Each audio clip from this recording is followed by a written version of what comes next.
तुम्ही पती पत्नी दोघेही शेतकरी आहात का? तुम्ही पंतप्रधान किसान योजनेचे लाभार्थी आहात का? मग तुमच्यासाठी ही बातमी महत्वाची आहे, कारण केंद्र सरकारनं पंतप्रधान किसान योजनेच्या मानधनाबाबत नवीन नियम केलेत. आतापर्यंत ज्याच्या नावावर शेती आहे त्यालाच योजनेचं मानधन मिळत होतं, पण मग आता नेमके काय बदल केलेत पाहूया. पंतप्रधान किसान सन्मान योजनेत देण्यात येणाऱ्या मानधनावरून केंद्र सरकार आता अधिकच कठोर होताना दिसते. यापूर्वी शेती नावावर असलेल्या शेतकऱ्याला 6,000 रुपयांचा हप्ता दिला जात होता, मात्र आता कुटुंबातल्या पती आणि पत्नीच्या नावावर शेती असली तरी केवळ पत्नीलाच मानधन देण्याचा निर्णय घेण्यात आलाय. केंद्र सरकारनं हा निर्णय घेतलाय, त्यामुळे शेतकरी पतीचं मानधन मात्र आता रोखून धरण्यात आलंय.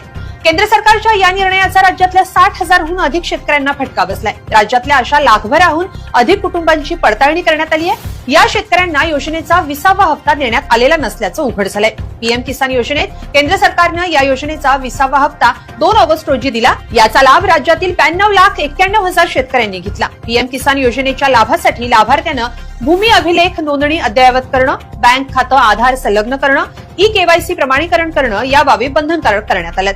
तसंच योजनेचा लाभ घेण्यासाठी शेतकऱ्याच्या नावावर 2019 पूर्वी जमीन खरेदी असणं आवश्यक आहे. एकाच कुटुंबातील पती पत्नी मुलगा मुलगी लाभ घेत असतील तर आता एकालाच लाभ घेता येणार आहे. इतर सदस्यांना त्याचा लाभ मिळणार नाहीये.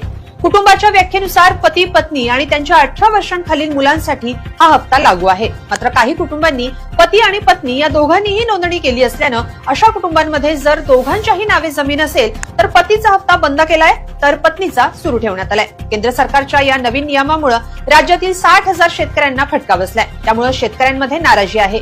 दरम्यान हा हप्ता रोखून धरला असला तरी केंद्र सरकारनं याबाबत स्पष्ट निर्देश जारी केलेले नाहीये. त्यामुळे यानंतर तो हप्ता देण्यात येईल किंवा नाही, तसंच यापूर्वीच्या हप्त्यांची वसुली करण्यात येईल का याबाबतही साशंकता असल्याचं कृषी विभागातील सूत्रांचं म्हणणं आहे.